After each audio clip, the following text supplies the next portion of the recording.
I want to start by giving you just a brief overview of the Kefauver Committee's origins, its responsibilities, what I see as some of its limits in order to set up the rest of my talk. I assume some of you are very familiar with it already, but for the benefit of anyone who might not be. The Kefauver Committee, the formal name, as Richard told you just now, was the Senate Special Committee to Investigate Organized Crime in Interstate Commerce. The Kefauver Committee was empowered to investigate the use of the facilities of interstate commerce by organized crime syndicates nationwide. They were especially interested in gambling operations. That's what Kefauver thought was really I believe he called it the life's blood of the mob. The resolution proposing the creation of the committee was introduced by Senator Kefauver of Tennessee in January of 1950 and approved by the Senate in May. Over the next 15 months, a 5-man committee conducted hearings in 14 major cities around the country. The public took a very keen interest in the work of this particular committee. Some of the hearings were televised. We were just talking about this a few moments ago. And an estimated audience of about 30 million people tuned in to watch, many of them not from their living rooms. Most people didn't have televisions in those days, but the local movie theaters were showing the talk. So I've read wonderful stories about women pushing their baby carriages around New York City, and when the kid would fall asleep, they would duck into the theater so that they could watch a few minutes of it. And it was fascinating to them to see Kefauver and his colleagues questioning infamous mob bosses and their associates, as well as some very prominent politicians whom they suspected of having ties to organized crime. The committee's final report was issued in 1951, and it concluded that organized crime syndicates really did exist, were not myths, and that they depended upon the support and the cooperation of public officials around the country. Public interest in organized crime had deep roots already, but at the end of the Second World War, there was a great resurgence of interest in and deep concern about organized crime in the United States. The FBI had long downplayed the existence of the mob, and the public and the media had they hadn't ignored it exactly, but they had certainly paid less sustained attention to organized crime since the last of the high-profile Prohibition-era gangsters either died or went to prison in the 1930s. Now, there are a number of reasons that scholars have bantered about for this renewed interest. I'm going to run through a few of them very briefly, but these are the ones that have some direct bearing on my research, what I'll talk to you about here in just a second. There are 4 big ones that I think relate here. One is that in some cities, there certainly was the perception that mob violence had increased. People sometimes mistakenly argue that the Kefauver Committee came about in the first place because of a particular murder of a kingpin in Kansas City in the spring of 1950. The committee was actually already in the works at that point, but that was a very timely event, came at a time when people were already becoming more aware of and more worried about organized crime, and it certainly helped Kefauver. It helped to underscore the need for federal action.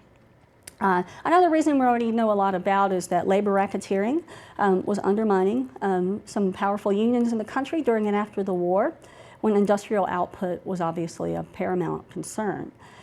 But the 2 that have the most bearing on my project are, one, that it was becoming more clear to people that racketeers had corrupted the political process in cities where they had thrived more or less unchecked for decades.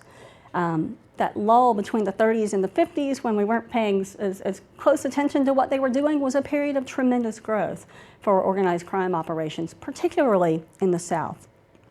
And then finally, I think the onset of the Cold War contributed as well. In an atmosphere of heightened anxiety about corrupt officials, espionage, blackmail, any immoral or extralegal activities were subjected to greater scrutiny. And in this environment, it makes sense that any perceptions of political corruption seemed especially dangerous. So that's the kind of what's happening on the national level. I'm focusing on this story, the history of organized crime, in a place called Phoenix City. That's the wickedest city in America. You've probably never heard of it. Some of you haven't. The map here gives you an idea of roughly where it is. My book examines organized crime and government corruption between the end of the Civil War and the beginning of the Cold War. It tells the story of how Phoenix City, Alabama, the small city on the Chattahoochee River, just across the river from Columbus, Georgia, if you know where that is, you can literally walk across the bridge into Phoenix City, how it became the headquarters of an organized crime ring following the Civil War. After Fort Benning was established across the river in Columbus in 1918, the racketeers had a steady stream of revenue from soldiers on payday. They really constituted the most reliable source of income for the rackets. By the 1930s, the syndicate ran the city, and it did so with the cooperation and the blessing of local officials. It was a dry county, but they ran saloons out in the open, they ran brothels, all kinds of gambling rackets, from numerous lotteries and slot machines that were rigged to never pay out. Slot machines were in casinos and gambling halls and clubs, but they were also in the drugstore. There was a grocery store that people joked that you could not find a loaf of bread anywhere in that grocery store, but that was the front. There were milk crates set up. I've talked to a couple of people who remember going in and playing the penny slots when they were little. There were little milk crates there so that kids could reach them and play if they wanted to. But they also ran some fancier establishments, big casinos for high rollers who came into Phoenix City specifically to visit those places. By the early 1950s, when the Kefauver Committee was investigating the extent of organized crime nationwide, the mob in Phoenix City was running a pretty sophisticated enterprise, one that by some estimates generated $100 million a year and enabled racketeers to control local and state politics. But the mob's wealth and power also depended upon more nefarious businesses in Phoenix City. I won't talk about this too much today, but just by way of explanation, this is one of the things that my larger project is looking at. Central to the rise of organized crime in Phoenix City, and at least by the 1930s elsewhere in the South as well, was the growing power of the mob to control, exchange, and profit from the sale of women's and children's bodies. Prostitution, including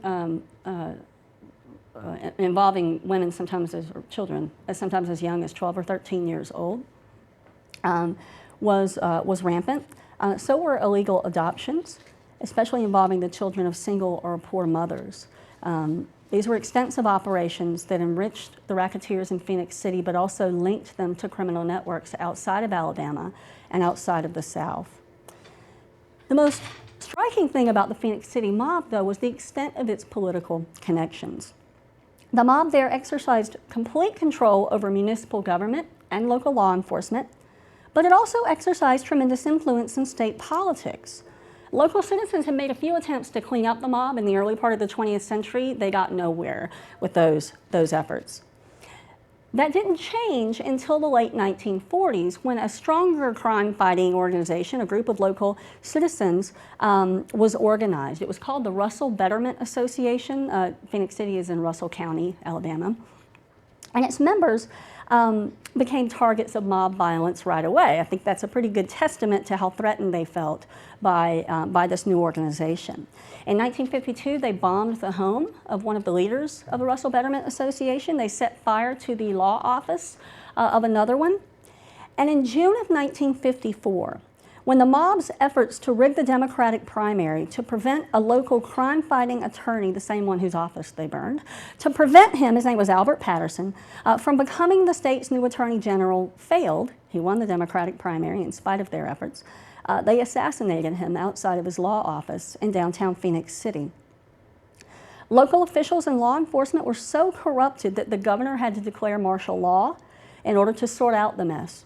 And when the dust settled the next year, the nation was shocked to learn that the three people suspected of his murder were prominent public officials: the deputy sheriff, a man named Albert Fuller, the circuit solicitor, a man named Arch Farrell, and the sitting attorney general for the state of Alabama, whose name was Silas Garrett.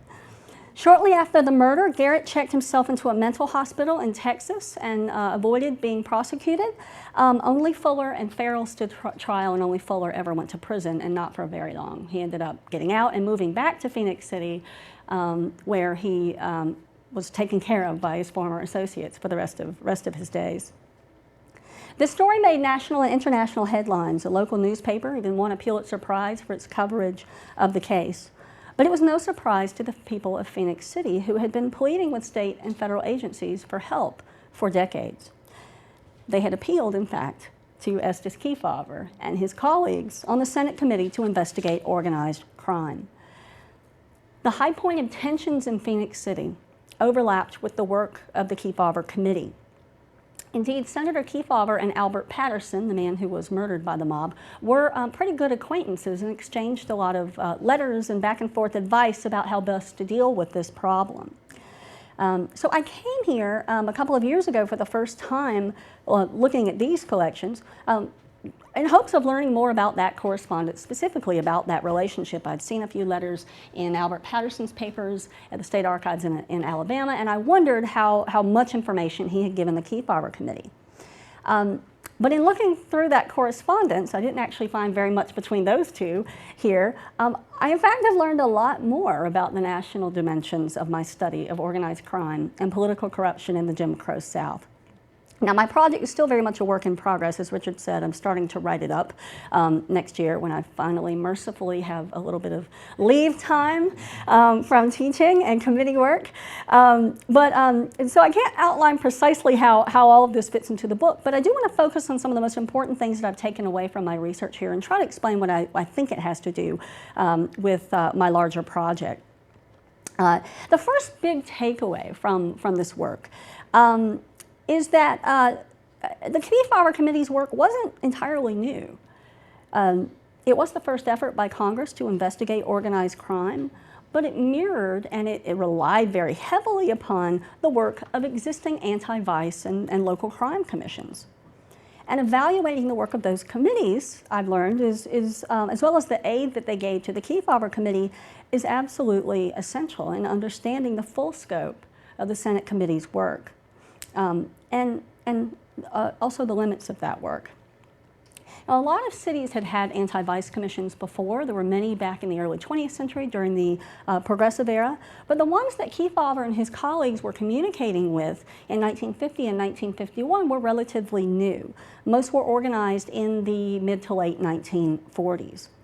So when the Kefauver Committee came around in 1950, dozens and dozens of local anti-crime commissions were already engaged in the same work, collecting up-to-date data on local criminal enterprises in order to measure the full scope of their activities and their influence, networking with other anti-vice groups to find better ways of addressing local problems, and perhaps most importantly, even a few years before the Kefauver Committee put the national spotlight on organized crime by broadcasting to the entire nation what they were up to, these groups were publicizing the work of local criminal operations in an effort to paralyze them.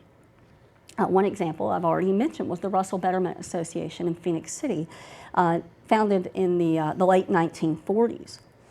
Now, one thing I learned from looking through the Kefauver records is that the Russell Betterment Association was a little bit unusual in that it came out of a small town. Most of the ones that existed, perhaps not surprisingly, were in larger towns and cities. Brought a couple of images of the kinds of literature they would put out. I know this is a little difficult to see back there. It looks kind of dark. But Miami had one called the Greater Crime Commission, or the Crime Commission, rather, of Greater Miami. It was founded in 1948.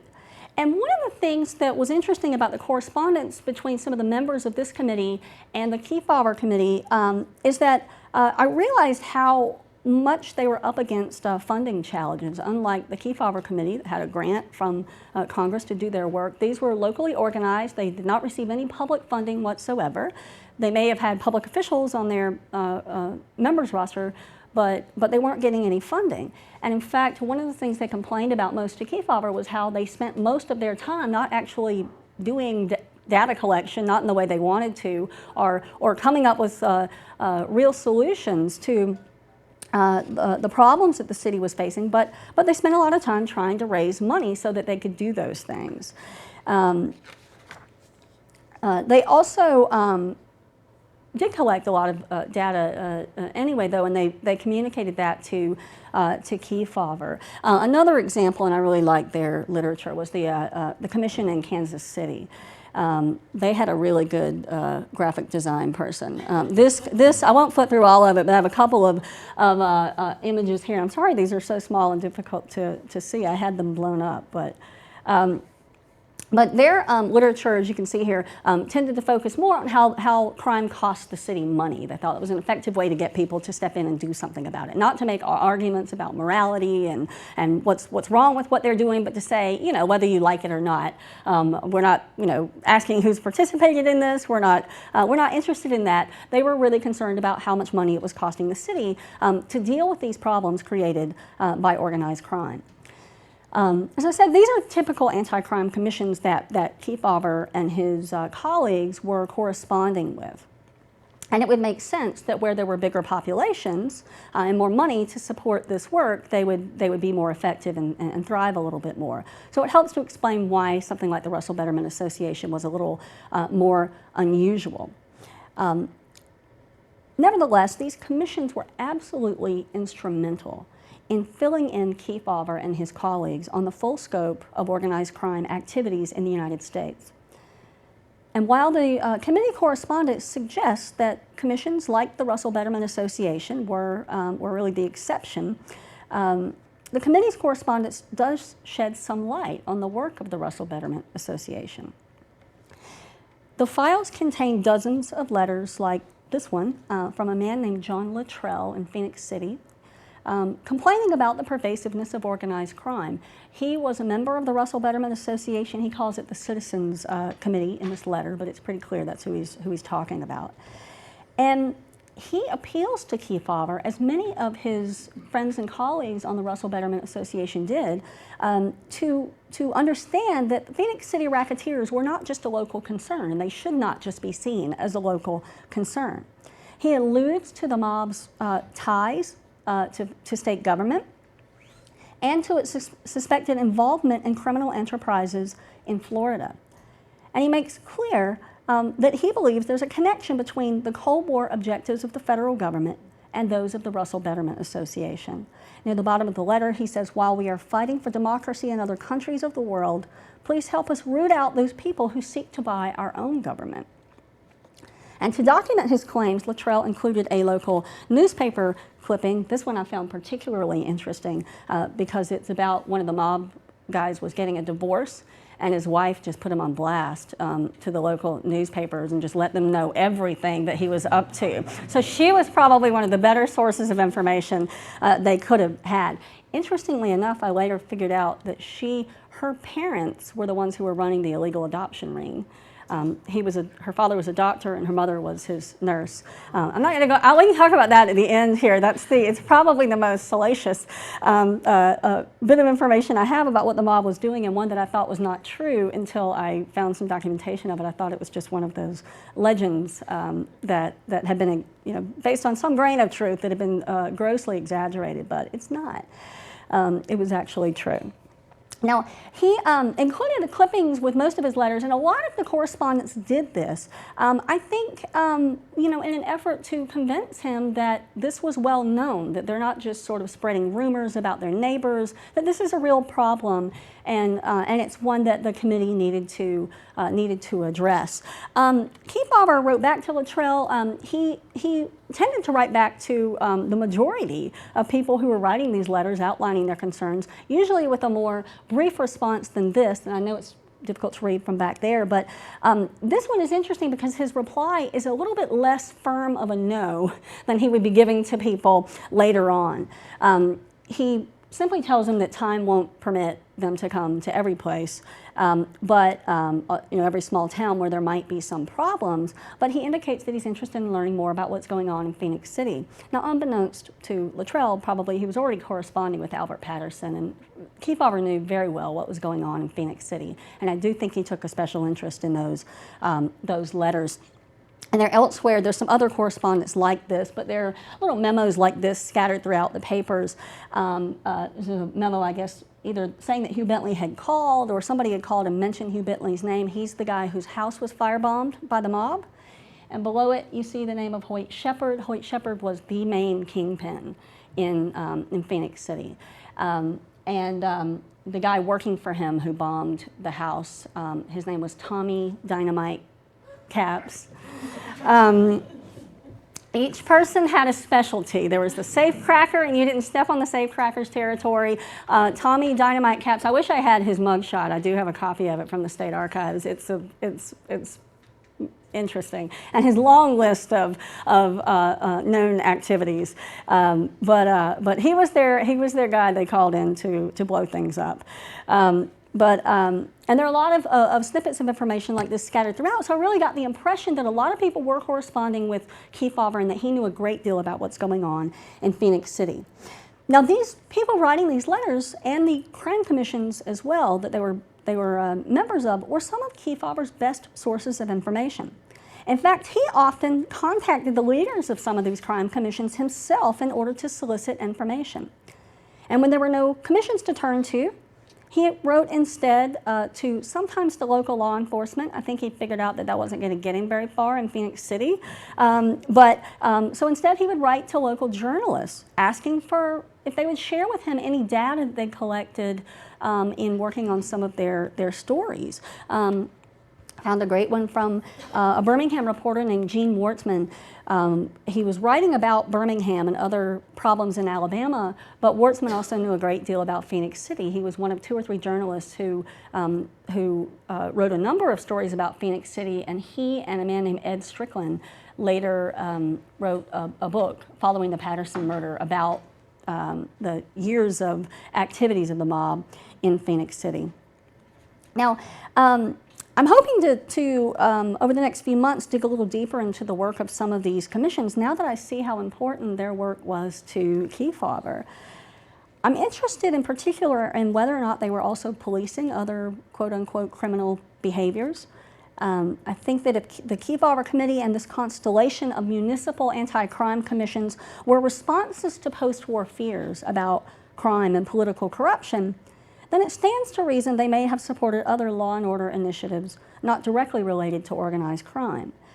It's impossible to fully disentangle genuine concerns about organized crime syndicates from Cold War era fears about all kinds of other supposedly immoral behaviors. And we know that Kefauver had a keen interest in some of these other behaviors too. He was an ardent supporter of legislation to limit pornography. He headed another committee later on, and even during this time was very interested in juvenile delinquency.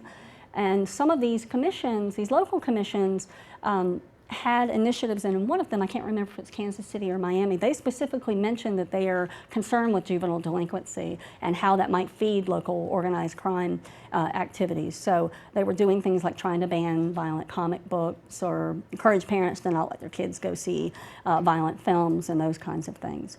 Now, the details about this are something that the Kefauver Committee records don't clarify for me, but it has made me interested in looking at some of these local commissions to see if they were, how much they were corresponding with smaller groups like the Russell Betterment Association. It's really difficult to find the records of some of these local groups. And so the Kefauver Committee records constitute some of the only documentation that we have of some of these organizations, and they're really fascinating. I also think that one of the things that's come out of my looking at the correspondence with these anti-crime groups and their members is an awareness of the shortcomings of these anti-crime campaigns, because they don't really give the full measure of local involvement in and sometimes local support for, or at least local tolerance for the rackets before things became openly violent or just something happened that made people think, now this really has to stop. It doesn't indicate anywhere in these records, from listening to some of these committees talk, that the men in these smaller towns and cities in particular were prominent local citizens. They were members of the JCs. The guy who shot Albert Patterson, a few years before that, he had been up for JC of the Year. And I'm told by a local, somebody who knew him, didn't know him directly, but knew someone who knew him, that he was really embittered that he didn't win. They were Little League coaches. They were deacons in the local churches. They were donors to local organizations. The high school band in Phoenix City needed new band uniforms. So one of the racketeers bought them. The county needed to build a new hospital. The one they had was hopelessly outdated, and one of the racketeers donated the land. And then they said, well, wonderful, thank you. We don't have enough money to build the hospital, so they gave them some money to build the hospital as well. Their full measure was as prominent citizens in their communities, not as embarrassments or criminals. I don't think there are a lot of devils or saints in this story, but to look at the anti-crime campaign, sometimes that's what you would be led to believe. Just one more anecdote, and I'll move on to the next one, but Patterson, Albert Patterson himself, the man who was murdered by the mob, he was a local attorney. He had done work for them in the past. In fact, he defended one of the main kingpins in a murder trial a few years before his own murder. Now, he in no way was sympathetic to them. They tried to buy him off many times, and he wouldn't do it. But it certainly suggests that for many years, like most of his neighbors, he was more tolerant of their behavior. And he really only turned against them and they against him when he joined the Russell Betterment Association and developed political aspirations of his own and wanted to run for office. And of course, Kefauver was very politically ambitious as well. And they all reveled in this reputation for being tough on crime. My second sort of big takeaway from my work in these records, and this one is pretty closely related to the first, is that the Kefauver investigation, as we know, revealed that organized crime was best known as an urban affliction, one concentrated in major cities in the North and the West. New York, Chicago, Los Angeles, Las Vegas, the very places where the Kefauver Committee conducted hearings.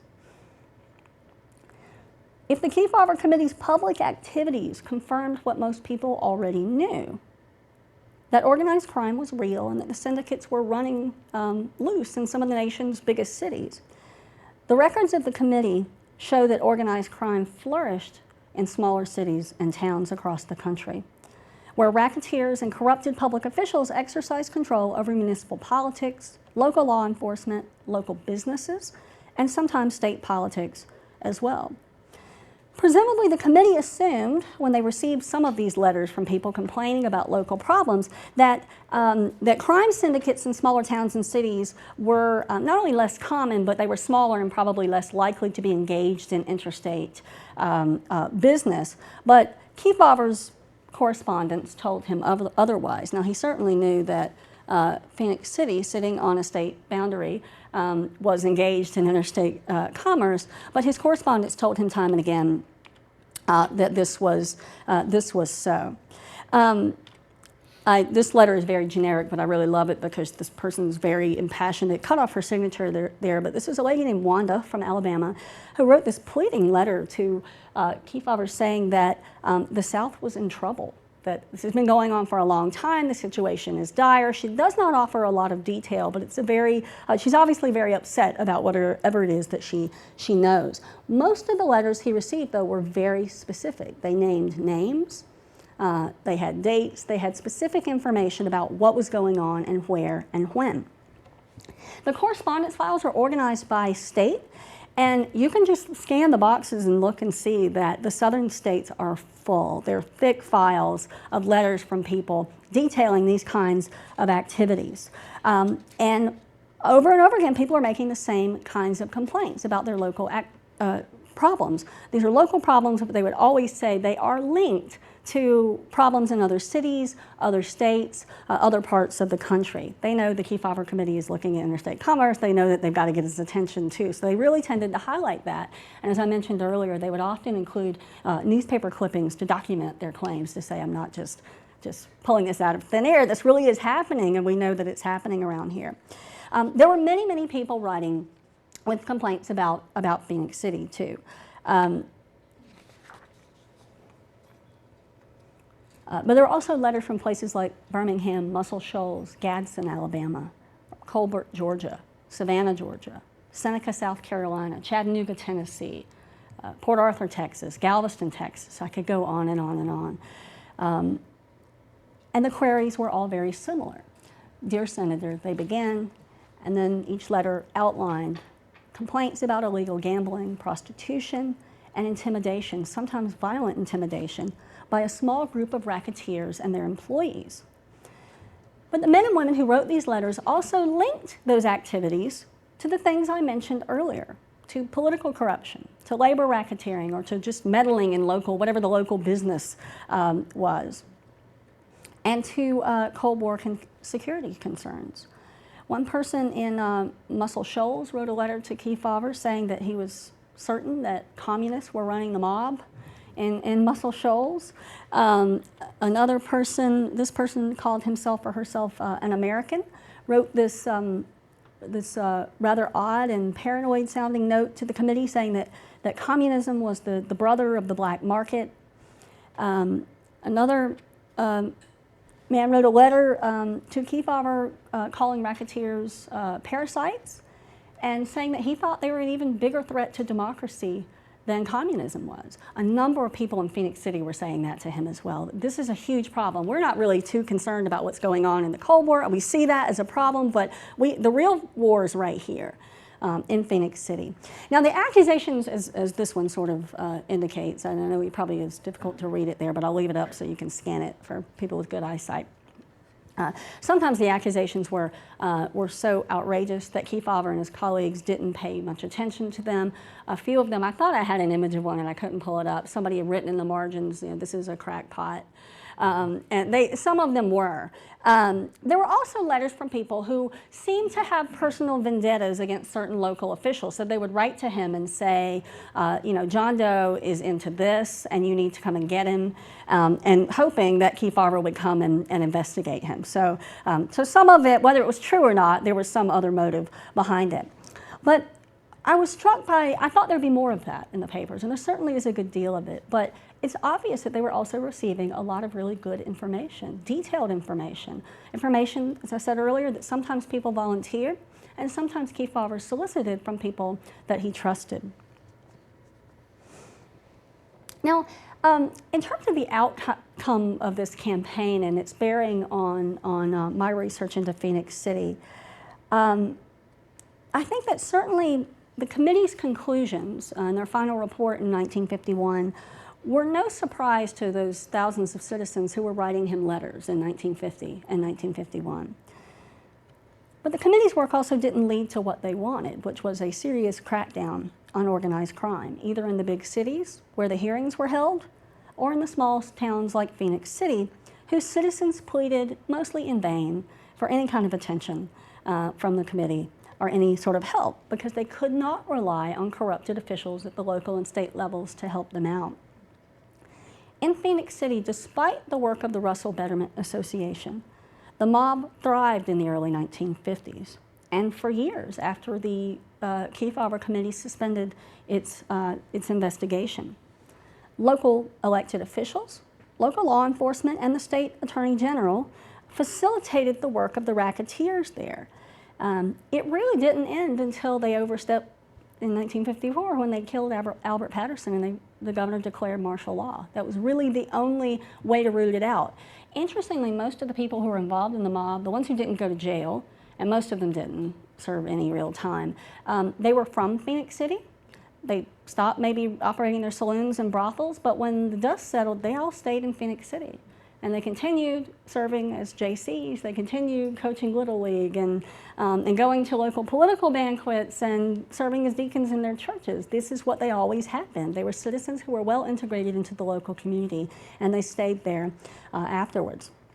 But of course, organized crime didn't end there in the South, and this is beyond the scope of my work, but most of you are probably familiar with some of the other more high-profile cases in the 1960s. Like the murder of Fuzzy Horde in Jackson County, Georgia, Buford Pusser's campaign in McNairy County, Tennessee, and a lot of very high-profile cases along the Gulf Coast from the 1960s, even well into the 1980s. My big questions, and the ones that I still am working through, when I came here to start my research, my big questions were, why haven't we focused on the South? Why didn't Kefauver pay attention to all these people? And what would a closer look at organized crime activities in the South really tell us? Why do we need to know? Well, the records don't offer any easy answers to that first question. But they do show that there was overwhelming evidence that organized crime thrived in the South and that it had corrupted local and even state politics by 1950, and that everybody knew about this. This was no secret. The rich correspondence files also outline the extensive, diversified, and sophisticated work of crime syndicates in the South for decades before the 1950s. They provide some of the best documentation that we have, city by city and state by state, of the full scope of organized crime in the South in the first half of the 20th century. Now, as for the second question about what this can teach us about the South, I think a number of big things that I'm still working through. But one of the things that the Kefauver Committee's response to some of these letters got me thinking more about was that, like most citizens, they had the assumption that that this was an urban problem, and these preconceived ideas about what constitutes a real urban space, too. It made me realize that in some ways this project is engaging questions that I worked on a little bit in my first book that did not have as sexy a title as you heard earlier. It's about a highway, but about connections between urban and rural communities. Because Phoenix City was a very important market town for farmers in the late 19th and early 20th centuries, but it was also a way station for the very same kinds of vice and danger and depravity that Southerners in that time associated with bigger cities, more industrialized cities.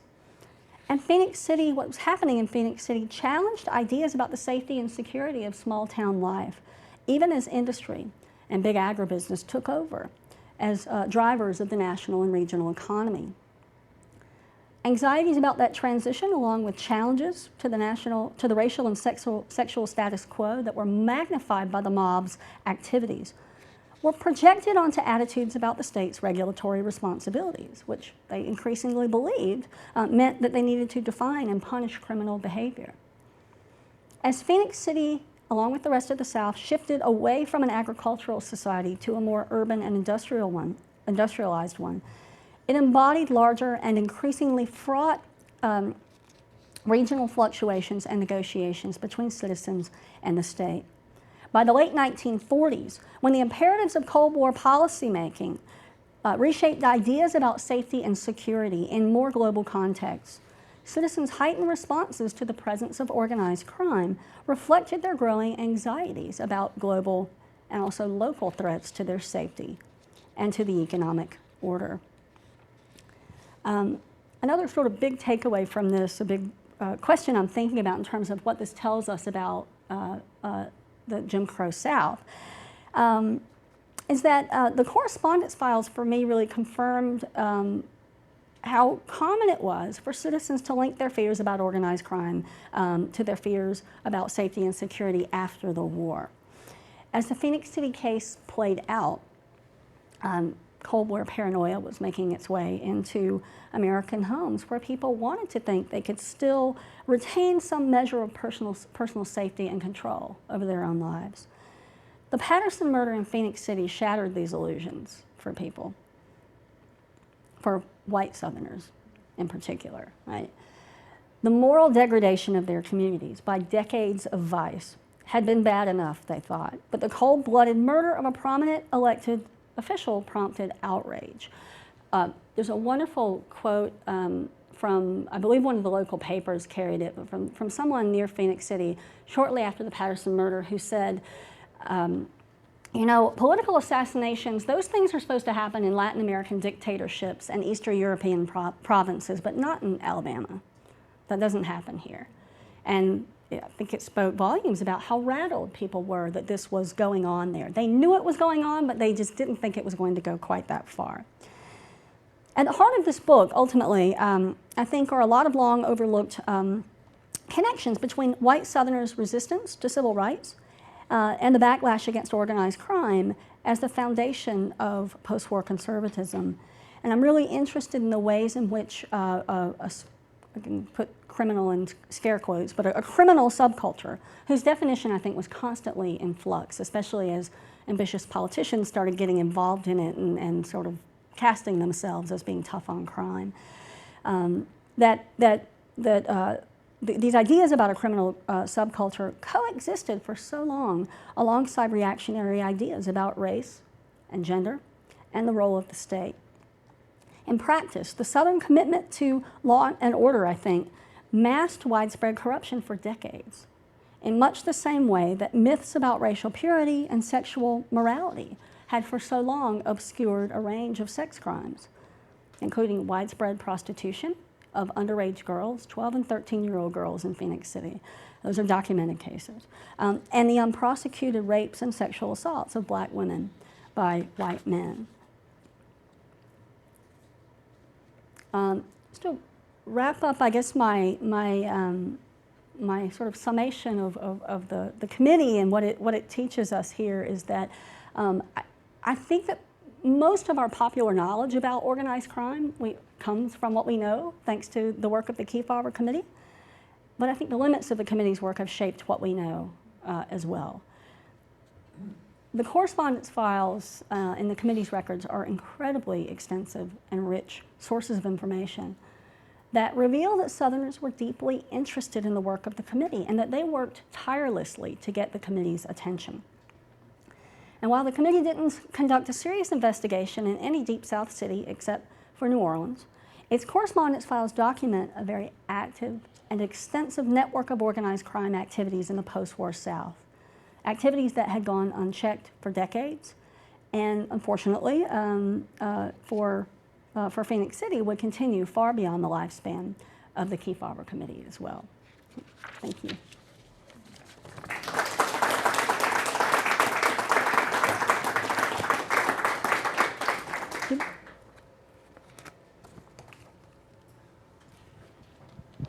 Chris is always the first to ask.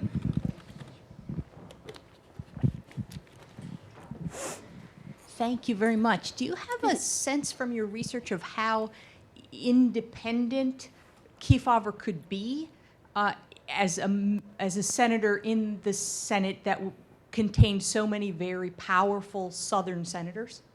Did they put up any pressure against his exploring these links in the South? Not that I've seen, certainly not from my research into the records. That's beyond the scope of what I'm working on, so I haven't looked into it too much. But nothing that I've read and there is some correspondence in there back and forth between some of his colleagues, but it's nothing that I've seen there or in any personal papers would indicate that there was any serious pushback.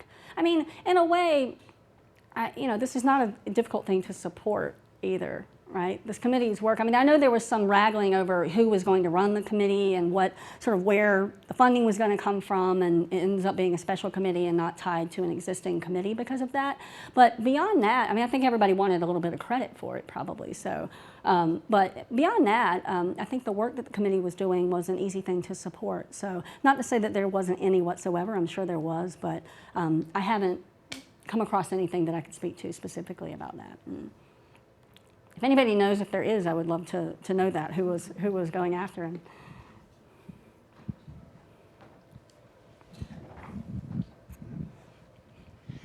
I think maybe I have a misconception. When I hear the mob, I think mafia. So I'm wondering what you might comment on demographics of the mobs you've looked at. Yeah, that's a great question, thank you. And people have asked me that a number of times. I think that it's not a misconception necessarily, that's what we think of when we think about the mob. And just as I said, we think about organized crime and the mob, we think about urban areas, we think of the mafia.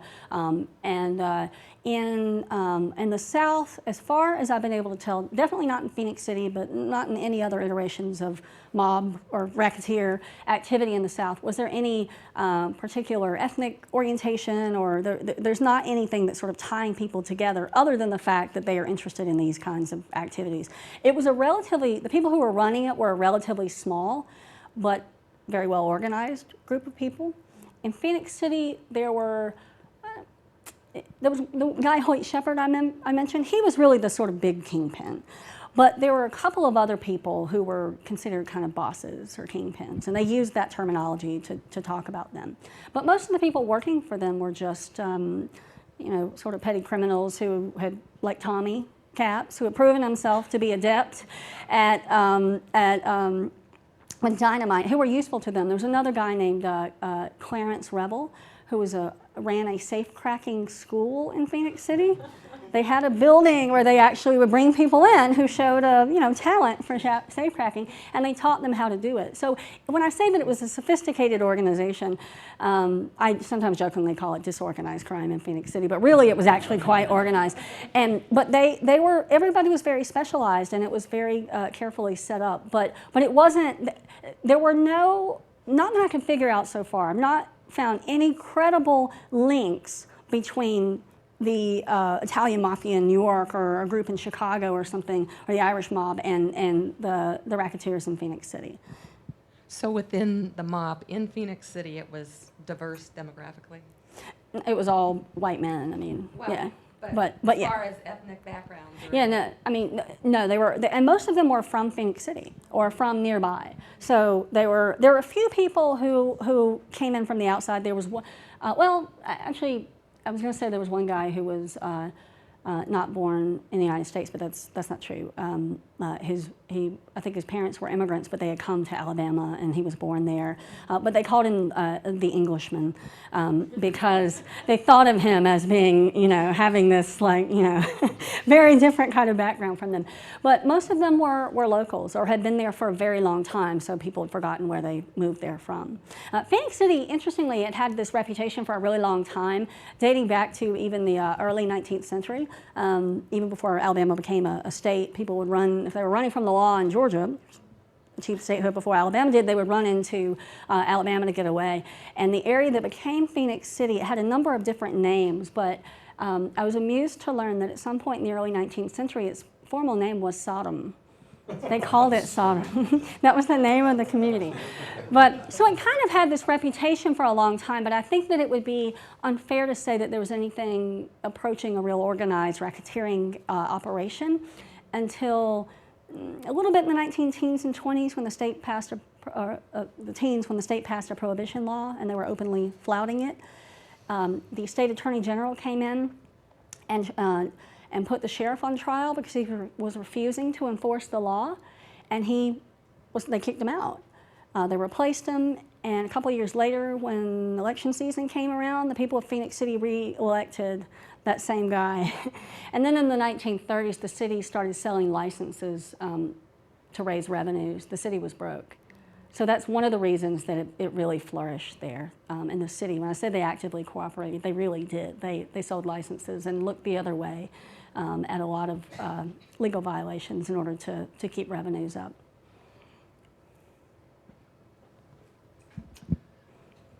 You reference the Jim Crow South, and I was wondering what was it about the fact that it was Jim Crow and the relationship, or was there an impact on the unorganized crime because it was Jim Crow? This is one of the big sort of questions that I alluded to at the end of the talk that I'm sorting through here. I don't have a clean answer to that, but I can tell you a few things about it. I guess one of my overarching concerns about this going into this project was, what did it mean, or how did it affect race relations in Phoenix City and Alabama when you have this all-powerful white mob? I'm calling it the mob. They called themselves, or people called it the mob there. They didn't call themselves that. But what did that mean for race relations? From what I have learned about Phoenix City, the way that race played into the mob's activities, it didn't quite work the way that I thought it would. I thought there would be more tensions. There really weren't more tensions necessarily. The mob had absolute control over the city and city government. The gambling establishments in Phoenix City were segregated like everything else. But a lot of African Americans were employed by the mob in Phoenix City.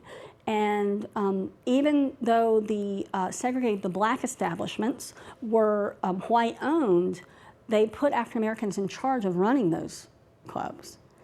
I also wondered about political involvement of the mob and who were they supporting and what kinds of things.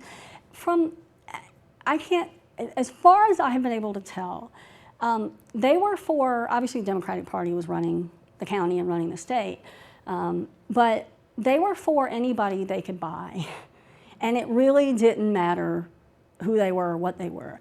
Hoyt Shepherd, the kingpin I mentioned, is the only one that I found any, and it's really just from oral histories. I don't have any documentation of this, but that the only one that I have any indication was in the Klan, and he made no secret about that. But people were more afraid of him because he was Hoyt Shepherd, the kingpin, than because of his Klan activities. And some of you may know this, but Albert Patterson, who was murdered, his son was John Patterson, who became the governor of Alabama.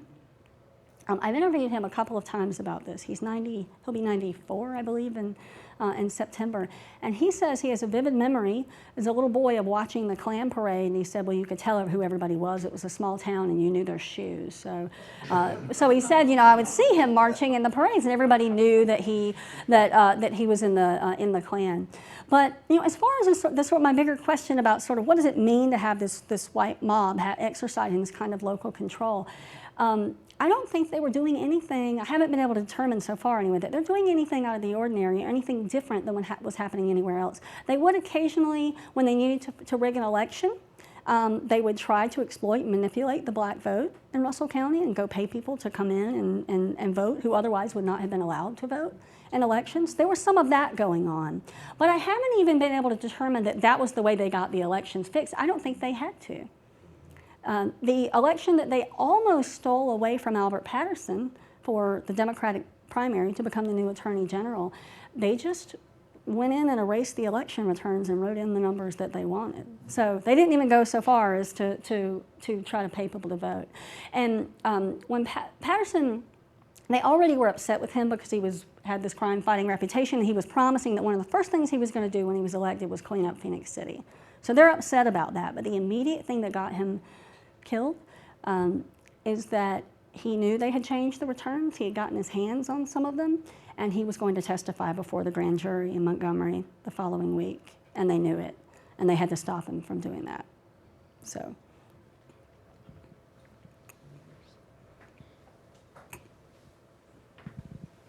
By the way, I'm from Alabama.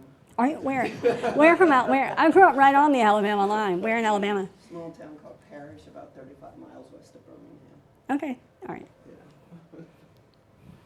Well, Tammy, thank you very much. Thank An you. extraordinarily interesting presentation, and thank you for telling us so much about the Kefauver investigation records. And it's quite clear that they're a rewarding project for your book, and you're off to a wonderful start, and we're glad to hear about the next phase, and we look forward to having you back someday.